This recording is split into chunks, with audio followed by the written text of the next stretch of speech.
कश्मीर में अलगाववाद को भड़काने के लिए अब तक केवल पाकिस्तान की बोली बोली जाती थी, लेकिन जम्मू कश्मीर के मुख्यमंत्री रह चुके फारूक अब्दुल्ला ने क्या अब चीन की सरपरस्ती भी हासिल कर ली? यह सवाल उठा है फारूक अब्दुल्ला के एक बयान के बाद। आज तक से इंटरव्यू में फारूक अब्दुल्ला ने उम्मीद जताई कि चीन के जोर से आर्टिकल 370 को वापस बहाल किया जा सकेगा। अब फारूक अब्दुल्ला के इस बयान को बीजेपी ने मुद्दा बना लिया और कहा है कि फारूक का बयान देश विरोधी है और वो ऐसे बयान बार बार देने वाले रिपीट ऑफेंडर है। इसी के साथ बीजेपी ने कांग्रेस के नेताओं, खासतौर पर राहुल गांधी पर भी निशाना साधा और कहा कि उनके सुर भी चीन और पाकिस्तान के साथ मेल खाते हैं। तो दंगल में आज मुद्दा है, क्या 370 के प्यारे अब होंगे चीन के सहारे? बताएंगे आपको दंगल में हमारे साथ कौन कौन से मेहमान आज हैं, लेकिन पहले जरा पूरी रिपोर्ट देखिए और फारूक अब्दुल्ला का बयान भी सुनिए। देखिए, जहां तक चीन का सवाल है, मैंने तो चीन के प्रेसिडेंट को कभी यहां बुलाया नहीं। हमारे वजीर आजम ने उसको गुजरात भी बुलाया, उसे झूले पे भी बिठाया, उसे चेन्नई भी ले गए, वहां भी उसको खूब खिलाया, मगर उन्हें वो पसंद नहीं आया और उन्होंने आर्टिकल 370 को लेकर ये कहा कि हमें ये कबूल नहीं है और जब तक आप आर्टिकल 370 को रिस्टोर नहीं करेंगे हम रुकने वाले नहीं हैं, क्योंकि तुम्हारे पास अब ये खुला मामला हो गया है।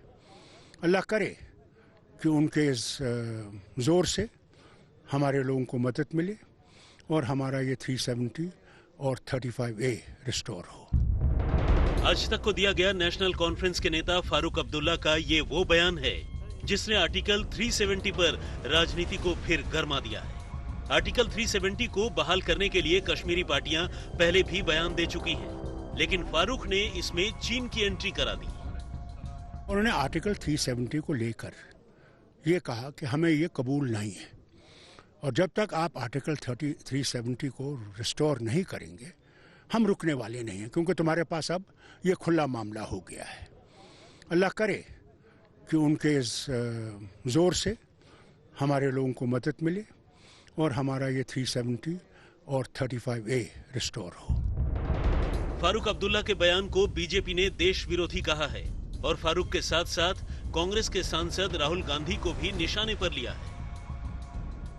जहां तक फारूक अब्दुल्ला और राहुल गांधी जी का सवाल है, मैं तो उनसे कहूंगा कि आप दोनों डुप्लेक्स बना के रहिए।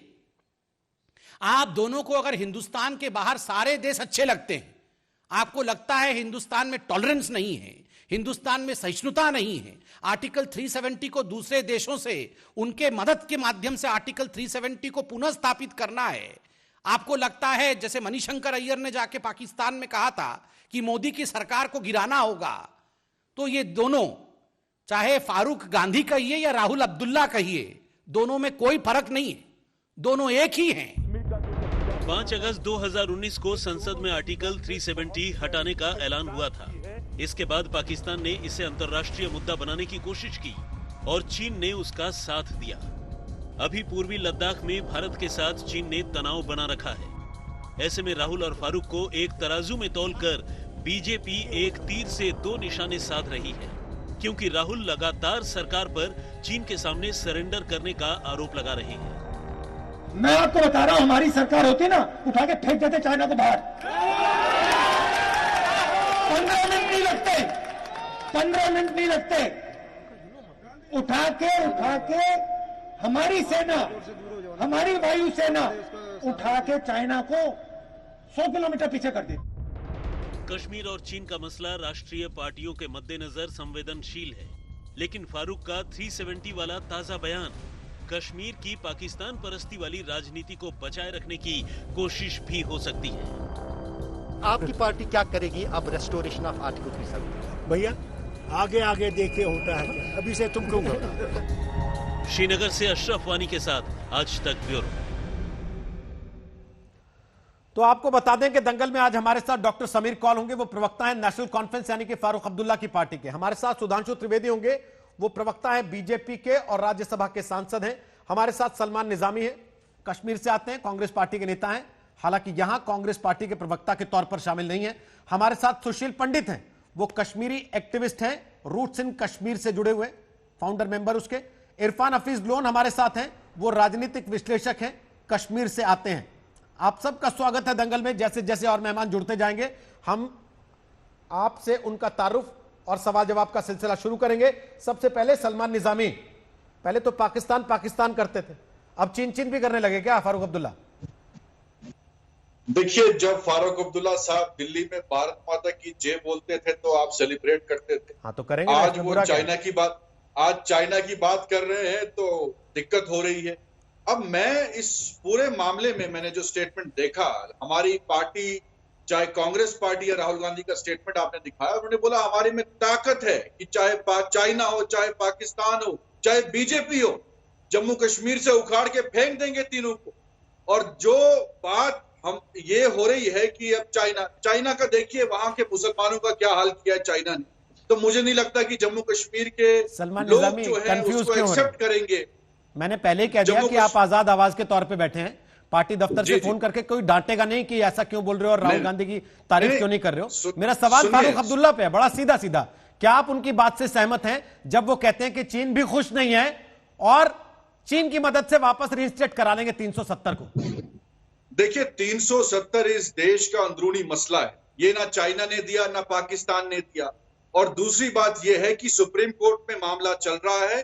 नेशनलिस्ट पार्टीज जो हैं, चाहे कांग्रेस हो या फारूक अब्दुल्ला साहब की पार्टी है, उनको लड़ना चाहिए कि हमें चाइना का सहारा क्यों लेना है या पाकिस्तान का सहारा क्यों लेना है। और दूसरी बात यह है कि जिस तरीके से जम्मू कश्मीर में हालात पैदा हुए हैं, मैं कहीं ना कहीं फारूक अब्दुल्ला साहब की स्टेटमेंट के साथ सहमत भी नहीं हूं। लेकिन मैं ये कह रहा हूं कि आप दावा कर रहे थे कि मिलिटेंसी जो है जम्मू कश्मीर में खत्म हो जाएगी, और आज चाइना क्यों गुस्सा है और पीछे हटने का नाम क्यों नहीं ले रहा आप चाइना। और दूसरी तरफ से यहां से हमारी सरकार क्या कर रही है, मोदी जी क्यों नहीं वो 56 इंच का सीना दिखा रहे हैं चाइना को, क्यों नहीं वो लाल आंख दिखा रहे हैं, तो और चाइना से उल्टा गरज ले रहे हैं, लोन ले रहे हैं चाइना से। अगस्त से लेके अब तक ताकत नहीं है, इसके लिए हिम्मत नहीं है। सलमान निजामी, क्या आप फारूक अब्दुल्ला की यह सलाह मान लेंगे कि चलो चीन से हाथ मिला लेते हैं, क्योंकि मिलिटेंसी खत्म नहीं हुई 370 हटने से? नहीं, चीन के साथ कैसे हाथ मिलाएंगे? मुझे नहीं लगता कि जम्मू कश्मीर का कोई भी वासी चीन के साथ हाथ मिलाएगा। हमारा मसला जो है भारत की सरकार के साथ है, भाजपा सरकार के साथ है, हमने इनके साथ लड़ना है। और जहां सिक्योरिटी इश्यूज की बात होती है वो हम साथ है यहाँ की फौज के। और मुझे नहीं लगता कि पर मैं एक सवाल का एक चीज मुझे समझ में नहीं आती सलमान, आप तो कश्मीर से आते हैं और आप कहते हैं कि जैसे मैं कश्मीर को जानता हूं बीजेपी वाले नहीं जानते हैं, इसलिए ये इधर उधर की बात करते हैं। जब आप कश्मीर को जानते हैं तो कोई व्यक्ति जो दिल्ली में भारत माता की जय का नारा लगाता है वो श्रीनगर जाते ही वो चीन की मदद क्यों मांगने की तरफ इशारा करने लगता है कि चीन की मदद से हम रिस्टेट करा लेंगे? चक्कर क्या है? लेकिन ये दो जगह अलग अलग जुबान क्यों होती है? आपने मौका किसको दिया? अगर स्पेशल स्टेटस जम्मू कश्मीर में था, मिलिटेंसी का पहले भी मुकाबला होता, और आज आपने मौका चाइना और पाकिस्तान को दिया, अपने लोगों को नजरबंद कर दिया, तो इसलिए चाइना को वेलकम कर दोगे आप? लोगों के हक छीन लिए, तो आप चाइना से वेलकम कर लोगे? आप चाइना को कहोगे आ जाओ, चाइना और वेलकम है जी आपका? आपने मौका दिया ना उनको, जैसे पहले पाकिस्तान को वेलकम करते थे आप चोरी छुपे पर्दे के पीछे से आतंकवादियों को घरों में पनाह देते थे और सेना के ऊपर पत्थर मारते थे, वैसे अब चीनियों को बुला लोगे अंदर? 370 जो है वो पाकिस्तान ने नहीं दिया सर, चाइनीज को अंदर बुला लोगे? जैसे पहले पाकिस्तानी आतंकवादियों को पनाह देते थे अब चाइनीज को पनाह दोगे? इस वक्त हालात क्यों नहीं, अब चाइनीज को छुपाओगे? अब चाइनीज की पैरवी करोगे बैठ के? जम्मू कश्मीर में क्यों नहीं रोजगार मिल रहा है? सलमान निजामी, मेरे सवाल का जवाब क्यों नहीं तरक्की हो रही है जम्मू भाषण कश्मीर देने में? लगते हैं क्यों मोदी जी डर रहे हैं चाइना आप को? भाषण देने लगते हैं, ये कोई पॉलिटिकल रैली नहीं है सलमान निजामी। और रैली होगी तो वहां आपकी पार्टी आपको भेजेगी नहीं, हम बुलाते हैं तो आपको लगता है यहीं से भाषण दे लूं मैं, शायद इसी में 4 वोट मिल जाए। भाषण की बात नहीं है ना। अगर आप सलमान निजामी, मैंने बड़े सीधे सवाल पूछे आपसे कि क्या आप फारूक अब्दुल्ला से सहमत हैं, हाँ या ना? आपने कहा नहीं, मैं सहमत नहीं हूं। अगर सहमत नहीं है तो पहले फारूक अब्दुल्ला की तो लानत मलानत कर लीजिए, या उनसे डर लगता है आपको कि मैं उनके खिलाफ बोल दूंगा तो कहीं मुझे पकड़ के टांग ना दे वहां कोई? फारूक अब्दुल्ला साहब जो है वो हिंदुस्तानी हैं, कश्मीर में फारूक अब्दुल्ला के सिवा कोई हिंदुस्तानी नहीं है, और उसको आपने जेल में रखा। हिंदुस्तानी है तो चीनियों को बुला लेंगे क्या? चाइना को मौका दिया, हिंदुस्तानी है तो चीनियों को वेलकम करेंगे क्या? हिंदुस्तानी है तो ये बोलेंगे कि चाइना की मदद से हम 370 इंस्टेट करा लेंगे? 30 साल सलमान निजामी, इस देश की जनता ने वोट देके उनको, उनके पिता को, उनके बेटे को सरकार चलाने का, राज करने का मौका दिया और सत्ता से बाहर हो गए तो इस हद पे आ गए कि हम चीन से हाथ मिला लेंगे? आप नेशनलिस्ट लोगों को जेलों में रखेंगे, पिंजरे में बंद करेंगे। सर जिस तो पार्टी में आप पाकिस्तान बैठे हैं अंदर नहीं ना, घुसेगा, जिस चाइना पार्टी अंदर की नहीं मलाई घुसेगा। खा रहे हैं आप, उस आप पार्टी उनको ने शेख मौका अब्दुल्ला दे को जेल में डाला था। आप हिम्मत उनको हो तो मौका पूछेगा दे राहुल गांधी से, आपने चाइना को हिम्मत है मौका पूछने दिया, की राहुल गांधी से पाकिस्तान को मौका दिया। कि फारूक अब्दुल्ला के अपने पिता को लोगों जेल में क्यों जेल डाला था भर इतने के, साल? अपने इतने बड़े लोगों के नेशनलिस्ट साथ थे अगर वो तो। छीन के उनके बोलिए, रैंक साहब ने छीन हिम्मत। लिए। आपने अपने लोगों के साथ ज्यादती की, आप सुनेंगे नहीं अपने ना लोगों सर? को आपने अब अंदर सुनेंगे कर नहीं आप, दिया। क्योंकि अब सुनाई नहीं देगा आपको। जब मैं पूछूंगा कि हिम्मत है राहुल गांधी से पूछने की फारूक अब्दुल्ला के पिताजी को जेल में क्यों डाला था, इतने बड़े नेशनलिस्ट थे अगर, जितने आप दिखाने की कोशिश कर रहे हैं, इतने बड़े नेशनलिस्ट हैं, तो चीन का मुंह क्यों ताक रहे हैं कि वो आएगा और 370 हटा देगा? फारूक अब्दुल्ला साहब की ये पार्टी कौन तो सा नेशनलिज्म बीजेपी है के साथ जो कहता है कि चीन की तरफ देखो, चीन का मुंह ताको और चीन को बुला लो मौका मिलते ही? हम तो कि कह रहे हैं, 370 लगवा मैं दो जी मोदी को दोबारा। चैलेंज कर रहा हूं आपके प्लेटफॉर्म पे, क्यों वो डरते हैं चाइना का नाम लेने के लिए? क्यों नहीं दिखा रहे 56 इंच का सीना? क्यों डरते हैं वो चाइना का नाम लेने के लिए? अभी मौका आएंगे दिया आप सुधांशु लोगों ने त्रिवेदी, उनको। पूछ लीजिएगा उनसे, लेकिन मुझे तो केवल इतना बता दीजिए कि फारूक अब्दुल्ला से इतना डर लगता है आपको? इतना डर लगता है कि फारूक अब्दुल्ला की लानत मलानत करने में भी आपकी हिम्मत नहीं पड़ रही है? नहीं, फारूक उसमें भी अब्दुल्ला आप से डर क्या कर रहे हैं? नेशनलिस्ट फारूक फोर्स, अब्दुल्ला को भारत तो माता की आपने जय जेल बोलने में वाले। डाल दिया। सर मैं भारत माता की जय बोलता हूं, इसका मतलब ये थोड़ी ना है कि बंदूक लेके अपने ही देश के लोगों की छाती पे वो चढ़ जाऊं, आप उनके क्योंकि मैं भारत माता की जय बोल रहा हूं। मैंने अपना स्टैंड क्लियर कर दिया। हाँ मैंने सर, आपको आपका ये भी स्टैंड कहा कि क्लियर हो गया, आपने पाकिस्तान इसीलिए आपकी और पार्टी ये चाइना बार को बार मौका कहती है कि दिया ये हमारी कि वो आवाज नहीं है, कश्मीर में घुसे, इनको आजाद आवाजी लद्दाख समझो, में घुसे, हमारी पार्टी की आवाज कश्मीर मत में समझना घुसे। इसको। ठीक है सर, समझ में आ गया। अब मैं जरा सुशील पंडित और सुधांशु त्रिवेदी दोनों आ चुके हैं। सुधांशु त्रिवेदी ये कह रहे हैं कि फारूक अब्दुल्ला तो इतनी बड़ी नेशनलिस्ट फोर्स है, अगर मोदी जी 56 इंच का सीना दिखा देते चीन को तो फारूक अब्दुल्ला को मौका ही नहीं मिलता चीन का मुंह ताकने का कि आएंगे और 370 हटा देंगे। देखिए, मुझे लगता है कि सलमान निजामी साहब भूल जाते हैं क्या? कश्मीर का मुद्दा मोदी जी की सरकार आने से पहले जब जब उठता था, आज से नहीं, मैं 50-60 साल पहले के जमाने से कह रहा हूं, तो क्या होता था? केवल एक सोवियत संघ हमारे साथ खड़ा होता था, बाकी लगभग पूरी दुनिया पाकिस्तान के साथ होती थी। और आज हालात क्या है? जब कश्मीर का मुद्दा आता है तो केवल चीन पाकिस्तान के साथ खड़ा होता है, बाकी लगभग पूरी दुनिया हमारे साथ है। इक्का दुक्का आप मलेशिया वगैरह को छोड़ दें। और इसी 370 पर एड़ी चोटी का जोर लगा के चाइना संयुक्त राष्ट्र संघ में, यूनाइटेड नेशंस में एक रत्ती का भी प्रस्ताव आगे नहीं ला पाया। मतलब एक बंद कमरे में बैठक कर लो, चाहे जो कर लो, जिसका ना रिकॉर्ड होगा, ना ब्रीफिंग होगी, ना कुछ होगी, कुछ नहीं कर पाया। और उसके बाद आप कहते हैं 56 इंच का सीना। जनाब बताइए, चीन के साथ आज कौन है नॉर्थ कोरिया और पाकिस्तान के अलावा? और दूसरी बात ये बताइए, मिसाइल टेक्नोलॉजी कंट्रोल रिजीम में हम सदस्य झूले में नचा, कुछ नहीं कर पाया ना। वो नचा रहा था चाइना और को। दूसरी बात, शंघाई जिनपिंग को कॉर्पोरेशन किसी नचाया के झूले में। प्रस्ताव में आतंकवाद का मुद्दा जुड़ा, चीन कुछ नहीं कर पाया ना। 370 तो आपने देख ही लिया। और ये याद करिए, जो संयुक्त राष्ट्र संघ में आतंकवाद के ऊपर, विषय के ऊपर सुधांशु जी, आतंकवादी घोषित करने के सुधांशु जी, लिए सारी कहाँ बातें की छोड़ बात दीजिए। कर रहे हैं? मसूद अजहर को नहीं रोक पाया ना चाइना। सुधांशु जी, फिर आप सुधांशु कहां जी, से एक नजर आ रहा है कि चाइना एक सेकंड सलमान निजामी। चाइना की फौज सुधांशु जी, ये लद्दाख सारी में बातें छोड़ दीजिए। पीछे हटाइए अभी उनको, संबित दम पात्रा है ने आप में। प्रेस कॉन्फ्रेंस की, आपकी पार्टी के राष्ट्रीय प्रवक्ता हैं, उन्होंने थोड़ी देर पहले प्रेस कॉन्फ्रेंस की। उन्होंने कहा कि फारूक अब्दुल्ला देशद्रोही बातें करते हैं, रिपीट ऑफेंडर है। सर ये बात केवल प्रेस कॉन्फ्रेंस के लिए थी, इसमें कोई कार्रवाई नहीं? अभी सुनिए, होगी या नहीं होगी? अभी फारूक अब्दुल्ला जी का कुछ महीने पहले का तो बयान है, जब उन्होंने पाकिस्तान के लिए बोला था। तो पहली बार बोला है क्या? मैं इसलिए बात कह रहा हूं, फारूक अब्दुल्ला साहब वहां के सबसे सीनियर व्यक्ति हैं, तो उनको इस बात को गंभीरता से कहना चाहिए जो बात सलमान निजामी साहब कह रहे हैं। अन्यथा यह भी एक हकीकत है। देखिए, 2 ही परिवारों ने और कुल मिलाकर 3 परिवारों ने पूरे 70 साल कश्मीर के मुस्तकबिल को तबाह किया है। एक नेहरू परिवार, एक अब्दुल्ला परिवार और पिछले 25 साल में मुफ्ती परिवार। इन्हीं 3 ने तो जिनके 70 साथ साल आपने सरकार हुकूमत की बनाई है। थी, ये कहते हुए कि अब ये राष्ट्रवादी हो जाएगा। हाँ, वो आपने बिल्कुल सही कहा। हम बिल्कुल मानते हैं रोहित जी, हमने सरकार बनाई थी पीडीपी के साथ। और ऐड कर देता हूं, हमने पीडीपी के साथ ही नहीं, उत्तर प्रदेश में बसपा के साथ भी सरकार बनाई थी। हमने डीएमके के साथ भी गठबंधन किया था तमिलनाडु में। हमने जेडीएस के साथ भी कर्नाटक में किया था, पर कहीं अपना मुख्यमंत्री बनाने के लिए नहीं। हमने एक प्रयास किया था, वह गलत था, वह महामिलावट थी। जब प्रधानमंत्री नरेंद्र मोदी जी कह चुके कि हमने एक प्रयास किया, वो गलत रहा, और हमारे लिए उन्होंने शब्द प्रयोग किया, वह महामिलावट थी, जैसे विपक्ष की महामिलावट थी। हमने भी प्रयास किया, नहीं सफल हो पाया। सुधांशु जी, जब आप प्रेस कॉन्फ्रेंस में ये कहते हैं कि देशद्रोही बयान दे रहे हैं फारूक अब्दुल्ला और रिपीट ऑफेंडर है, सर कार्रवाई क्या है उस पर, या केवल बयान के लिए है ये? वो भी बयान देते रहेंगे, आप भी बयान देते रहेंगे, सरकार भी बयान देती रहेगी, दोनों तरफ से बयानबाजी चलती रहेगी और लोग अपना मजा लेते रहेंगे बीच में, बस ठीक है। देखिए, मैं कहना चाहूंगा, जब कोई राजनीतिक व्यक्ति, वो भी फारूक अब्दुल्ला जी जैसा सीनियर व्यक्ति, इतनी बार मुख्यमंत्री रहे और इतने समय तक उनके पिताजी शेख अब्दुल्ला से लेकर इतने लंबे समय तक रहे, जब वो बयान देते हैं ना, तो उनको जवाब राजनीतिक और नैतिक आधार पर देना होता है। रही बात संवैधानिक और कानूनी कार्रवाई, वह एक अलग विषय, उस पर सरकार करेगी। आज जवाब हम यहाँ राजनीतिक व्यक्ति के रूप में बैठे, राजनीतिक जवाब दे, नैतिक जवाब दे। ये कानूनी पेच की आड़ में बचने का प्रयास न करें। ये बोले नैतिक दृष्टि से जो उन्होंने बोला है गलत है कि नहीं, साफ साफ कहें गलत है, और फारूक अब्दुल्ला जी की मजम्मत करते हैं। और आज फारूक अब्दुल्ला जी जेल में चले गए तो उनको बड़ा, कुछ दिन नजरबंद रहे, जेल में नहीं थे, कुछ दिन नजरबंद रहे, कुछ दिन। अमित शाह जी ने स्पष्ट कहा था कि हमने नहीं रोका है, वो नहीं निकल रहे। शेख अब्दुल्ला साहब तो कितने जमाने में 12 साल रहे तो नेहरू से अदावत नहीं थी, यहां चंद हफ्ते और इतनी अदावत। जरा इसका तो जवाब दे देना। सुशील पंडित हंस क्यों रहे?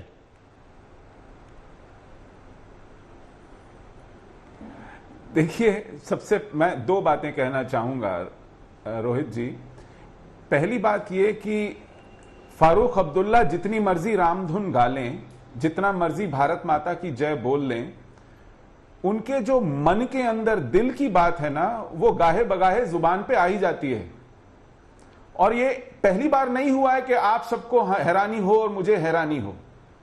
फारूक अब्दुल्ला ने अभी पिछले महीने 19 सितंबर को, ये वही दिन है जिस दिन एनआईए ने 7 आईएसआईएस के गुर्गे इस देश में पकड़े थे, जिनके तार पाकिस्तान से जुड़े थे, जो पाकिस्तान से इंस्ट्रक्शंस ले रहे थे, निर्देश ले रहे थे। उसी दिन फारूक अब्दुल्ला ने कहा कि भारत को पाकिस्तान के साथ बातचीत शुरू करनी चाहिए।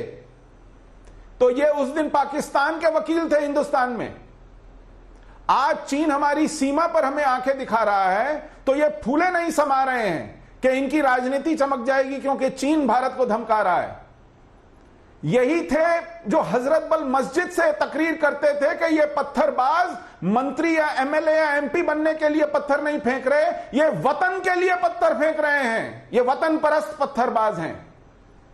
इन्होंने सोचा था कश्मीरी में भाषण देंगे तो देश में किसी को समझ में नहीं आएगा, लेकिन इसी फारूक अब्दुल्ला को समझ गई थी ये सरकार जब 5 और 6 अगस्त को, ये मेरी दूसरी बात है, 5 और 6 अगस्त को संसद में हमारी ही सरकार ने कहा था कि इन परिवारों ने इस कश्मीर को बर्बादी के मुहाने पर लाकर खड़ा किया है। इन्होंने लूटा है लाखों करोड़ रुपया जो इस देश ने कश्मीर पर खर्चा है, उसको जेबों में भरने का काम, कश्मीर में दहशतगर्दी फैलाने का काम, आतंकवाद और जिहाद लाने का काम इन्हीं लोगों ने किया है। इन्होंने पुष्टपनाही की है, ठीक है, हुर्रियत के लोगों के साथ मिली भगत करके। ओके।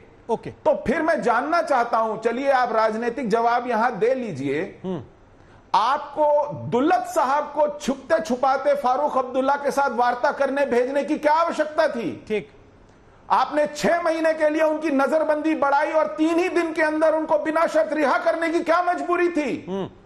आपने कहा था कि यह व्यक्ति देशद्रोह का काम किया है, 3 पीढ़ियों से कश्मीर को बर्बाद किया है। मुझे अपेक्षा थी कि आप श्वेत पत्र लाएंगे, आप मुकदमा चलाएंगे, आप इस व्यक्ति को जेल भेजेंगे, क्योंकि इसी की चीफ मिनिस्ट्री में मेरे समुदाय का जाति संहार हुआ कश्मीर में।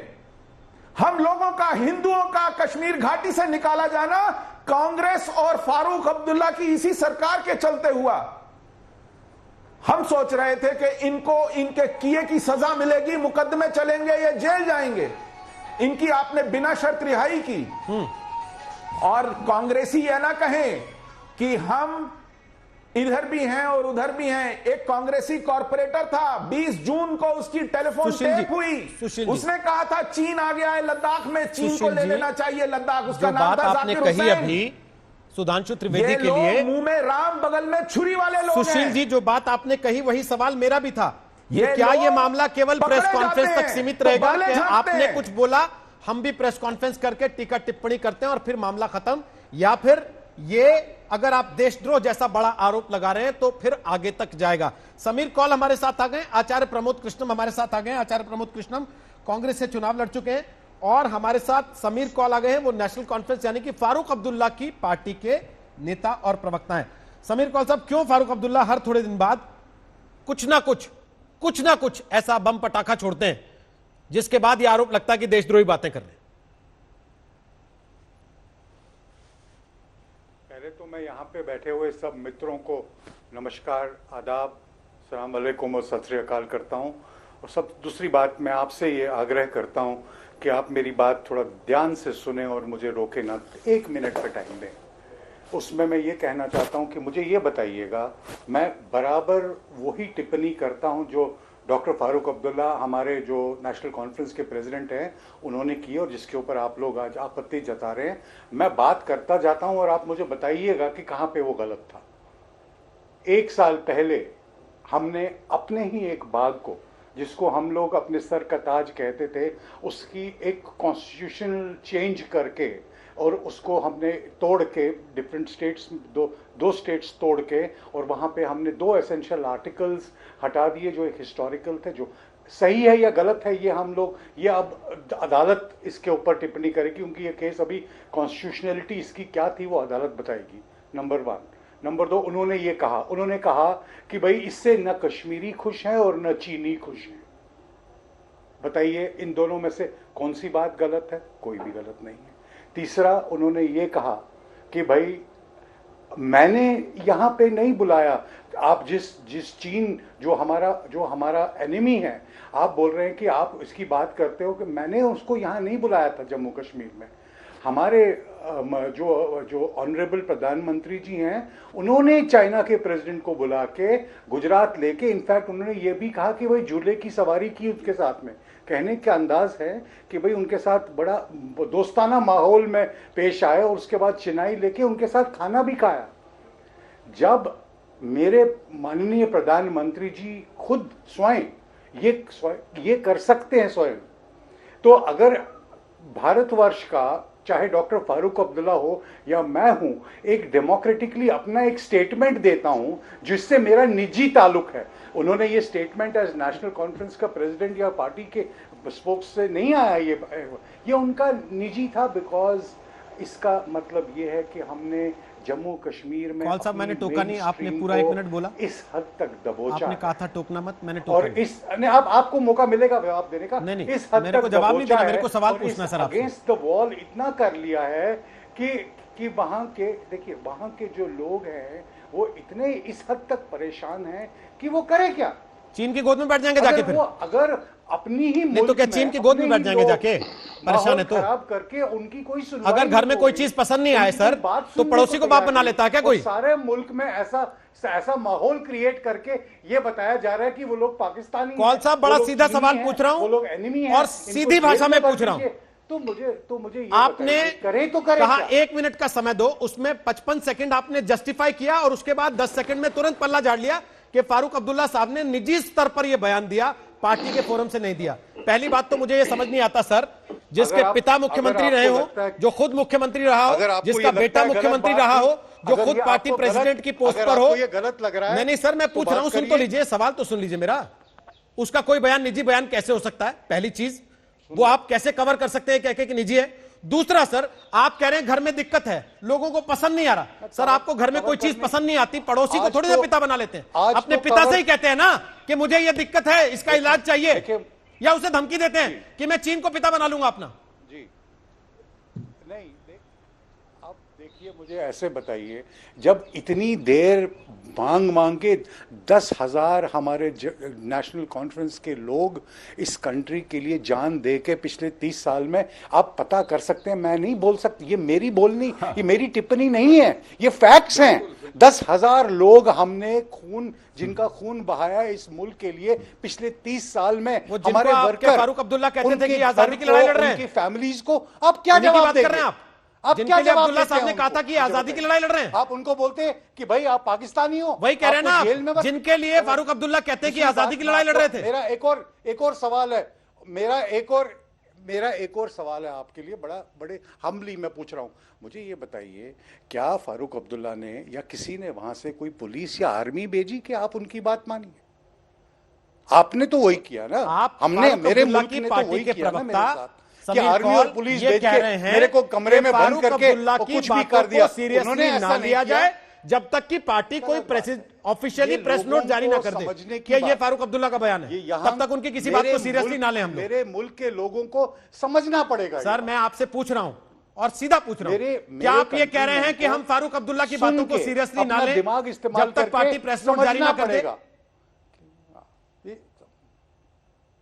देखिए, ये अगर कोई मैं अपना पर्सनल स्टेटमेंट देता हूं तो आप मुझसे पूछ सकते हैं पर्सनल कि क्या भाई होता आपने है? ऐसा क्यों कहा, आपको क्या आपत्ति थी, पर्सनल क्या होता है? एक लेकिन ऐसे ओहदेदार आदमी के लिए नेशनल पर्सनल क्या होता है सर? पार्टी एक प्रेस नोट इशू कर दी है, आप कौन सा वो सुनते हैं? आप वो भी नहीं सुनते।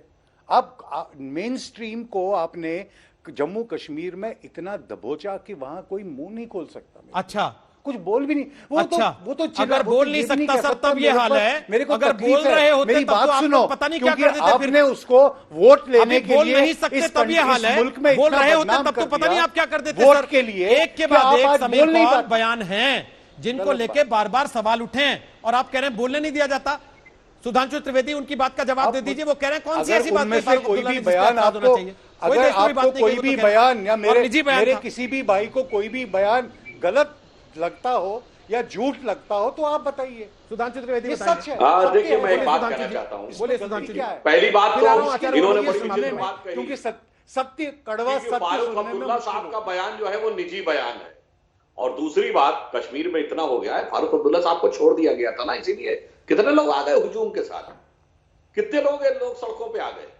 याद करिए, ये वही कश्मीर है ना, हर जुमे के दिन मस्जिदों से मॉब निकलती थी और जो हमारे पूरे भारत में बैठे लोग बड़े जलवे से मॉब लिंचिंग कहते हैं, उसकी शुरुआत तो वहीं से हुई थी कि किसी भी पुलिस के सिपाही को मार दिया जाता था। अब ना वो नजारा दिखता है।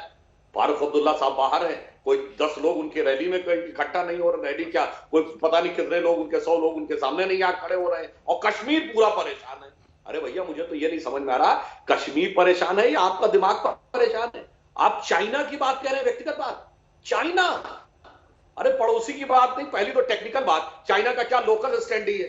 पाकिस्तान की बात तो फिर भी समझ में आती है कि अब जवाहरलाल नेहरू जिस ढंग की गलतियां कर गए थे उसकी वजह से पाकिस्तान को बोलने का एक लोकल स्टैंड ही मिलता है। चाइना कहां, और भूल गए भैया, आप कह रहे नजर बंद। अरे चाइना तो तोप लगा के मस्जिदें उड़वा दी है। वो तो कहेगा टोपी नहीं रख सकते, वो तो कहेगा दाढ़ी नहीं रख सकते, उठा के बंद कर देगा। वो कहेगा रोजा नहीं रख सकते। क्या हो गया भैया, ये आलमे बदहवासी हो गई क्या कि कत्ल होने के बाद हम क्या करें, कातले के मोहल्ले में हम चल दिए। समीर कौल साहब आप समझाइए, चाइना ने क्या किया समझ में आ रहा है? ये किस बदहवासी के आलम में आ गए कि भारत सरकार को नीचा दिखाने के लिए कुछ भी हो जाए, मतलब हम खुदकुशी करने को तैयार हैं। और चाइना में जाके जो हालत है, सिकियांग प्रोविंस कश्मीर से बहुत दूर नहीं है, वहां की कुछ तो समझ आती होगी। और उसके बाद आप इस जंग की बात करें तो जो देश के लिए भी खतरनाक है, आपके खुद के लिए कितनी खतरनाक है, तकनीकी दृष्टि से गलत है, संवैधानिक दृष्टि से गलत है, नैतिक दृष्टि से गलत है, और आप आके कहेंगे ये तो निजी बयान है। कौल साहब जवाब दे रहे हैं आपकी बात का, फिर मैं आचार्य प्रमोद कृष्णम को और इरफान हफीज लोन को ला रहा हूं। कौल साहब जवाब दे दीजिए उनकी बात का। नहीं, मेरा जवाब देने का ये बिल्कुल इनको याद दिलाना चाहता हूं, बिल्कुल वही चाइना है जिसके प्रधानमंत्री को हमने आमंत्रित करके खाना पीना खिलाया, जिसके साथ दोस्ती जताई, खाया पिया, ये जस्टिफिकेशन है क्या? झूले दिए उसके, आपको खुद लगता है ये जस्टिफिकेशन है? जिसकी कंपनियों से मैंने अपनी पार्टी में जस्टिफिकेशन है क्या कि एक मुल्क के साथ हम बिजनेस कर सकते हैं तो हम उसका मुंह क्यों नहीं ताक सकते हमारे संवैधानिक मामले में दखल देने के लिए? चाइना है, हम उसी चाइना की बात कर रहे हैं। नहीं, कौल साहब मेरा सवाल यह है, वैसे तो आप लोग बड़े मुसलमानों के ठेकेदार बनते हैं, अब वो चीन आपको पसंद आने लगता है जो मस्जिदों को तोड़ के टॉयलेट बना देता है। सर की बात मत करिए, मैं ये बात आपकी, सर आपकी पार्टी का नाम मुस्लिम कॉन्फ्रेंस था जिसको आपने बाद में नेशनल कॉन्फ्रेंस की शक्ल दी ताकि एक्सेप्टेबिलिटी बढ़ जाए मुसलमानों के अलावा। आप इसलिए मेरे से उसके इतिहास पे बहस मत करवाइए सर, मुझे केवल यह बता दीजिए कि आप प्रधानमंत्री और चीन के राष्ट्रपति की मुलाकात की तुलना इस बात से कर रहे हैं कि फारूक अब्दुल्ला चीन को बुला लेंगे क्योंकि हमने संवैधानिक तौर पर 370 हटा दी। ये दोनों को तोला जा सकता है? जब तक आप हिंदू मुस्लिम वगैरह ये सब जातिवाद और सर आपकी पार्टी के नेता यहां बैठ के कह के गए हैं कि हमारे कश्मीर की शक्ल सूरत बदल जाएगी क्योंकि ये लोग डेमोग्राफी चेंज कर देंगे। मैंने नहीं बोला सर, उमर अब्दुल्ला मेरे शो पे बैठ के कह के गए हैं हम 68% हैं यहां पर, हम तय करेंगे यहाँ क्या खाया जाएगा। मैंने नहीं बोला सर, वो धार्मिक ही बयान थे। हाँ तो मुझे बताइए गलत क्या है उसमें? आपको क्या बात गलत लगी उसमें? अगर कोई झूठ हो, आज वो बहस का विषय नहीं है, लेकिन जब आपने कहा कि इसको धार्मिक रंग मत दो, तो यहाँ सुशील पंडित बैठे, ये गलत बात, अभी मुंह खोलेंगे सर, ये तो सत्य है, तो सारा जहर सामने आ जाएगा जितना उनके लोगों ने पिया है पिछले 30 साल में। कुछ भी खोले उससे क्या फर्क? कुछ भी नहीं, मुंह खोलेंगे उससे फर्क। मैं वो सब के लिए नहीं बैठा हूं यहाँ पे। चलिए समीर कौल जी से मैं एक बात कहना चलिए सर, आप उठ के चले जाना चाहते हैं, आपका चॉइस है। सवालों का सामना करने से अगर आपको डर लगता है सर, तो कम से कम अपने नेताओं को समझाइए, जिस देश का नमक खाते हैं कम से कम उसके खिलाफ इस तरीके की बयानबाजी नहीं होनी चाहिए। आचार्य प्रमोद कृष्णन, आपने ट्वीट किया कि अब जो हो चुका है उसको बदला नहीं जा सकता, ना चीन के जरिए ना किसी और जरिए से। क्या यह बात उस व्यक्ति को समझ नहीं आती जिसके परिवार ने 30 साल इस देश के लोगों से वोट पाए हैं, सरकारें चलाई हैं कश्मीर में? देखिए रोहित सरदाना जी, कोई भी नेता, कोई भी पॉलिटिकल पार्टी, कोई भी विचार और कोई भी बयान जो देश के खिलाफ है उसे ना स्वीकार किया जा सकता है ना बर्दाश्त किया जा सकता है। दूसरी बात यह है कि डॉक्टर फारूक अब्दुल्ला बहुत सीनियर पॉलिटिशियन हैं, उनकी पार्टी उनके सत्ता में रही है जम्मू कश्मीर में, और उनके फादर भी मुख्यमंत्री रहे, वो खुद मुख्यमंत्री कई बार रहे, उनके बेटे भी चीफ मिनिस्टर रहे। और मुझे नहीं लगता कि डॉक्टर फारूक अब्दुल्ला देश के खिलाफ बात उन्हें करनी चाहिए, लेकिन अगर ऐसा लग रहा है कि उन्होंने देश के खिलाफ बात की है और बीजेपी के राष्ट्रीय प्रवक्ता ने नेशनल लेवल पे प्रेस कॉन्फ्रेंस करके रोहित जी ये कहा है कि फारूक अब्दुल्ला का बयान देश के खिलाफ है, तो मैं ये जानना चाहता हूं सुधांशु त्रिवेदी जी से, और ये बड़ा गंभीर और संवेदनशील मुद्दा है। कश्मीर भारत का अभिन्न अंग है, भारत का बच्चा बच्चा चाहता है कि कश्मीर के ऊपर कोई उंगली ना उठे, लेकिन सुधांशु जी क्या ये बात गले उतरती है कि आपकी पार्टी और आपकी सरकार ये माने कि फारूक अब्दुल्ला देशद्रोही हैं, फिर उन्हें छोड़ा क्यों गया? क्या ये बयान देने के लिए ही छोड़ा था? ये सुशील पंडित जी का भी मैंने सुन रहा था, उनकी बात से मैं सहमत हूं कि भाई ये बताइए, अगर वो देशद्रोही हैं तो फिर बाहर क्यों हैं? ये एक बड़ा सवाल है हमारे सामने।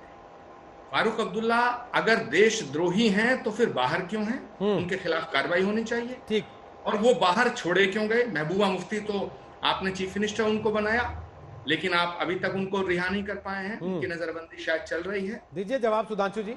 लेकिन डॉक्टर फारूक सवाल पूछा तो आपने कहा राजनीतिक बयान क्या सरकार की और फारूक अब्दुल्ला साहब के बीच की कोई जवाब दे दीजिए। उसके बाद इरफान हफीज लोग बहुत देर से वेट कर रहे हैं, उनके पास मैं जाली पाया, बिल्कुल जवाब वकील है, उनसे भी पूछो। मैं इनकी बात का बिल्कुल जवाब दूंगा। आचार्य जी पहले ये बता दें, यहाँ राजनीतिक नैतिक दृष्टि से उनकी नजर में फारूक अब्दुल्ला का बयान देशद्रोही है या नहीं, हाँ या ना? अगला उसके बाद मैं पूरा उत्तर देता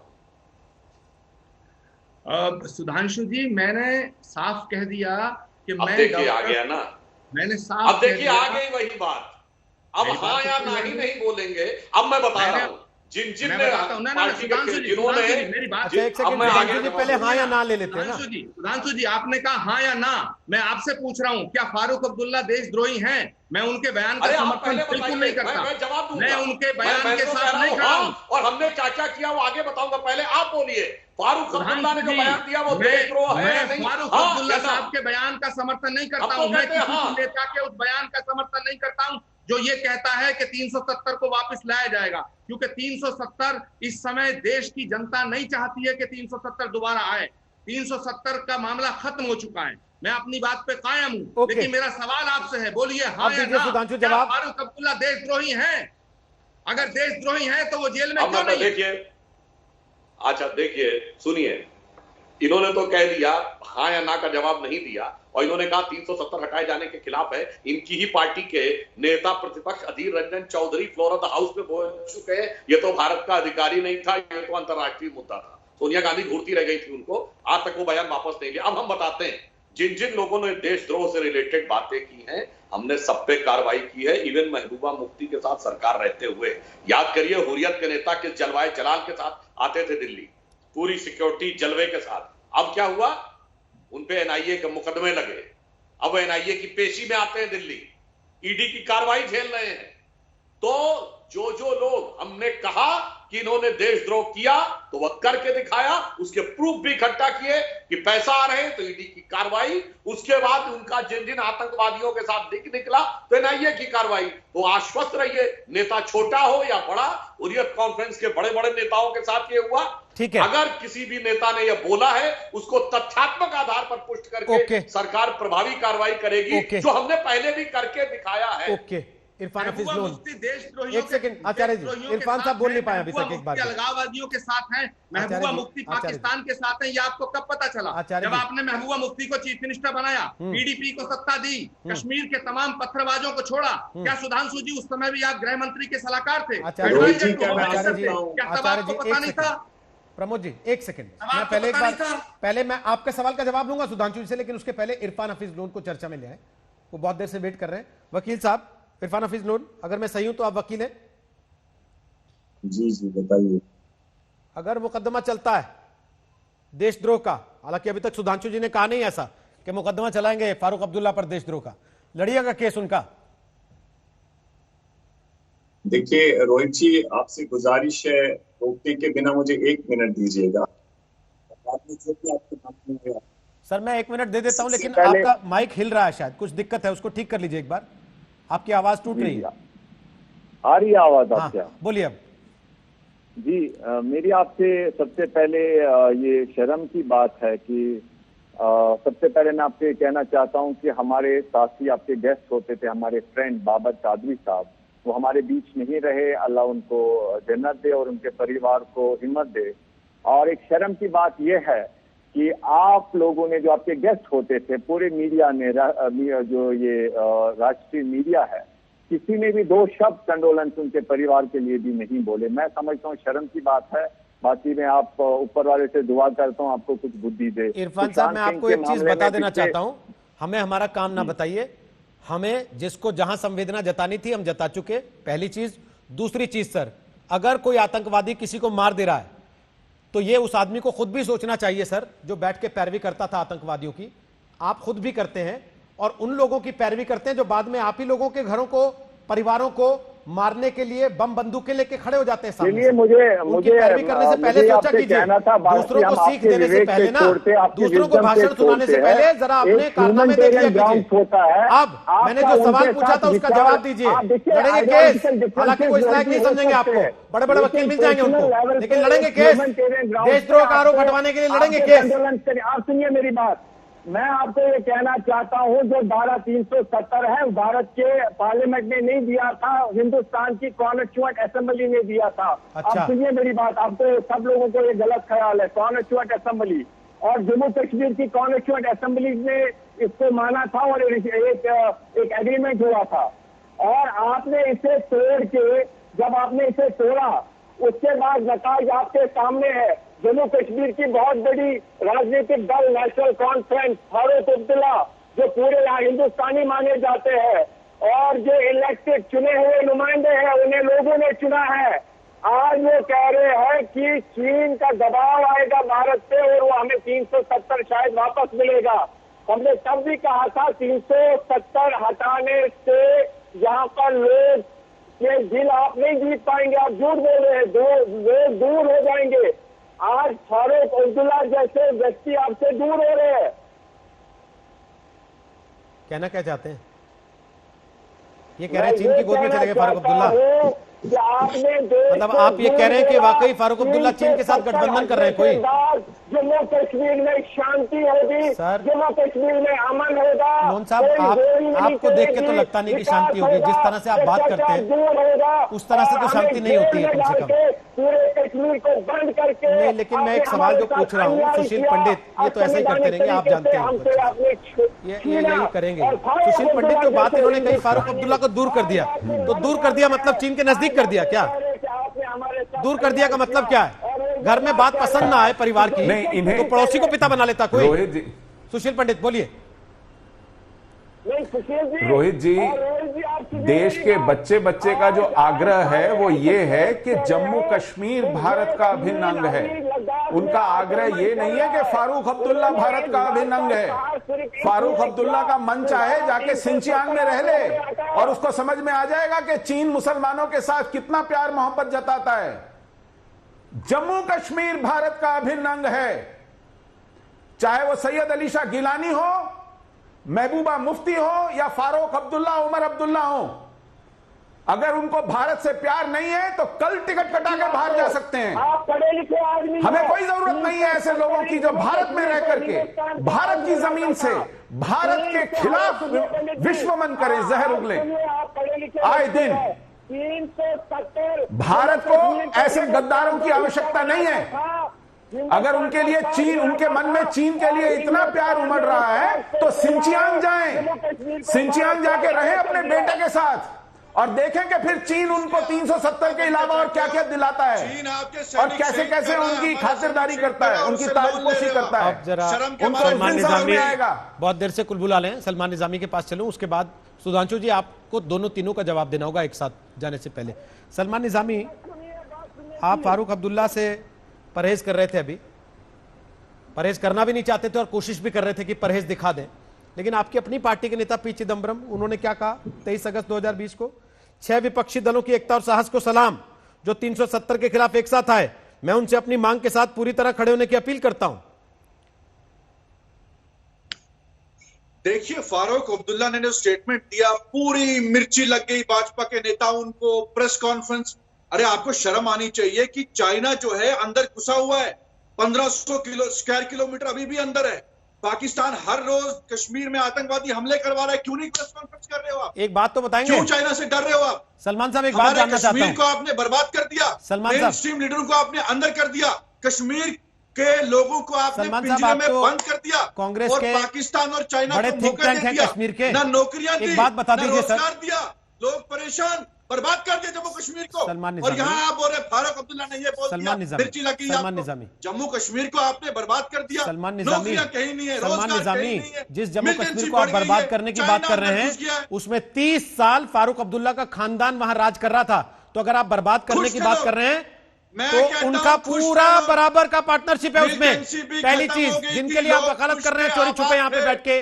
दूसरी चीज, अब आपसे पूछ रहा हूं, सीधे सीधे पूछ रहा हूं, 6 सालों सीधे पूछ रहा हूं सलमान निजामी, हिम्मत है तो जवाब दे देना। हालत क्या है? साफ साफ पूछ रहा हूं सलमान निजामी, भाषण देना बंद करो, सवाल पूछ रहा हूं। राहुल गांधी ने कहा 15 मिनट में चीन को खदेड़ देते। जब चीन आया था तब तो वायुसेना को जाने की इजाजत तक नहीं दी थी उनकी सरकार ने, पार्टी की। तब क्या हो गया था? आज बता रहे 15 मिनट में खदेड़ देंगे। कैसे खदेड़ देंगे बताइए साहब? इतने सालों में चाइना ने जुर्रत नहीं की लद्दाख में घुसने की। अरे सर, 15 मिनट में खदेड़ने का फॉर्मूला बताइए ना। आप उससे लोन 15 मिनट में खदेड़ने का फॉर्मूला बताओ सलमान निजामी। दे दो, एक दिन बताओ ना राहुल गांधी को, एक दिन दे दो, मैं गारंटी दूंगा 15 मिनट नहीं 10 मिनट में खत्म कर देगा। चूल्हा नहीं नचाएगा मोदी की तरह। किसको दे दे सर, किसको दे दे? राहुल गांधी को एक दिन दे दो, फिर देखो। ठीक सर। इंदिरा गांधी का बेटा है वो। ओके सर, पोता है।